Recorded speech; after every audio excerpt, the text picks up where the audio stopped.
Hey creative friends, welcome to my channel, and in this video it's plums. We're going to be canning some plums. So the story is, a friend of mine has a neighbor whose wife passed away and a few months ago, and she was a big time canner, and he just asked her if she knew anyone that could can some plums for him. So I'm going to make some jam and some preserves. And so I've got my plums all sorted and washed and the stems picked off. I've got a bunch of jars, and I'm using my boiling water canner because I can get 16 jars in there easily and process them. Because this only processes for 5 minutes, the jars are in there and they're going to be sterilized, which means they have to be in boiling water for 10 minutes. And so while that's happening, I've got these all washed, so I'm going to get everything else ready to go. Okay friends, I have now got all of my ingredients together. I'm going to be using the recipe from the National Center for Home Food Preservation. I just printed it out so that I would have it. But the reason I like to use that is because if you're online watching me, you have access to the internet, which would mean you have access to this recipe. It's approved, it's safe, and it's a great, easy recipe way to go if you're going to just make some jam out of your plums. And that's what I'm going to do. I'm going to make awesome plum jam. So my ingredients are 2 quarts or 8 cups of chopped plums, which I have there, 6 cups of sugar, 1.5 cups of water, and 1/4 cup of lemon juice. That's it. What I'm going to do, I'll bring you over and let you see it, but we're going to put all of those in a pot. Keep stirring them until all the sugar dissolves, and you let that cook rapidly until it's almost to the jelly point. And for sea level, that's 220 degrees. So, and it even explains here, the jellying point is about 8 degrees above the boiling point of water. So for my altitude, it's only 220 degrees. If you have a higher altitude and your boiling point of water is higher, you'll have to add that. I'm going to use this super cool thermometer and check it to make sure. I like that it's not the test with the spoon, it's just simple done by temperature. So I like that. So I'm going to do that.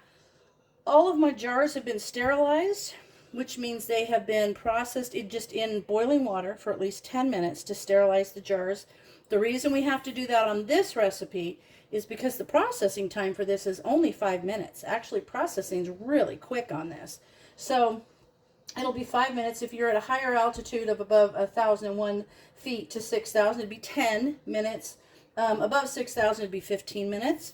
But for me, down here at sea level, it's only 5 minutes. So I have to pre-sterilize my jars. So, so there's that. I'm going to take you over to the stove. We're going to put all of these ingredients in a pot, and I will let you see how that cooks up.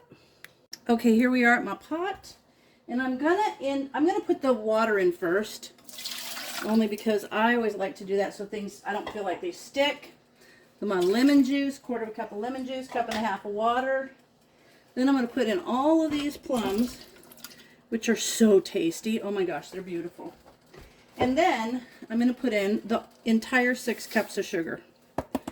So now I'm just gonna mix this around until all the sugar dissolves, and then we'll get it up to that 220 degrees, and we'll put it in the jars. And this will break down a little bit, so it's awesome. The thing I like about this is I don't have to put pectin or anything in this jam. That makes it super easy. I don't have to do the whole boiling it and adding the pectin or any of that. So here I'm going to stir this around. I'm going to get it to where it's almost to the point that we want to can it, put it in the jars, and I will bring you back to it. I'll show you some of the process, and then we'll get you to the point where we're going to put it in the jars. Okay, I just wanted to show you, you can see how that sugar is starting to dissolve a little bit. You can still see that it hasn't completely dissolved, but you can kind of see how it's just mixing with that plum juice, and it's really dissolving, and this is already smelling super yummy. So I'm just going to keep stirring this so nothing sticks. And these pieces will break down so they won't be like big chunks on your toast or whatever. They'll be nice and broken down, and they're going to be delicious. Okay, these pieces aren't all, some of them are pretty big. When I was cutting them, I guess I wasn't paying that close attention to making them all super uniform. So I'm going to take my little potato masher and just kind of go around and catch some of those bigger ones and help break them down. Because remember, I want this to be a jam and not a preserve. So it doesn't need to be those great big chunks in there. So I'm just going to break these down a little bit, and then I'll be back to you. Okay, we're ready to put this in the jars, but I wanted to show you first of all, my little digital thermometer wouldn't go above 167 degrees, so clearly it was not going to tell me when this is to the gelling point. But I want to show you how you can test. So in the Complete Guide to Home Food Preservation that you can get on the National Center for Home Food Preservation website, which I'll leave a link for, it actually shows you if it's not to jellies, if you put the back of a spoon in there and it just drips off, if it kind of comes off in a sheet, it's at the gelling point. Another test you can do is by putting some of it on a plate like I've done here, and then when it cools, slide your spoon through there, and if it leaves some sort of a trail, then it's okay. It'll be fine. If it just pours right back into that little trail, then clearly it's not ready. Okay. You're going to love the color of this. It's beautiful. It's this beautiful purpley. Oh my gosh, it's so pretty. So I'm going to fill this to 1/4 inch headspace right there, a little bit more. And then here's something really cool. The person that gave me these plums and asked me to can them also had lids, believe it or not.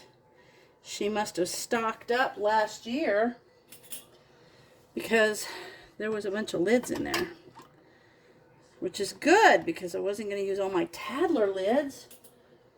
Okay, so now I'm going to put the ring on there. I wiped the edge, and then you bring it to where it stops and then just back a little bit, or if you have one of these super cool ball tightener tools, which I have down in my Amazon little store thing, and you go around, it does it perfectly. You just wait until that just barely turns, and then it's on there perfect. So there you have it, a beautiful jar of plum jam. Now I'm going to finish these, and I've got another batch to make. So when they're all done, I'll put them in the boiling water canner, and I will process them for 5 minutes, and then I'll bring you back to see how beautiful the finished product is. Alrighty, I've got all 9 little half pints done. This is about 1/3. I've got another couple of batches to go, and then I will use up the plums that I got, and I suspect I'm going to get some more. But that's okay. It's fun. I enjoy making these kinds of things. So this is just the best. The plum jam is so good. So if you have an opportunity to make plum jam, give it a try. I'd love to hear what your thoughts are on it. And as always, thanks for watching, and I'll see you in my next video.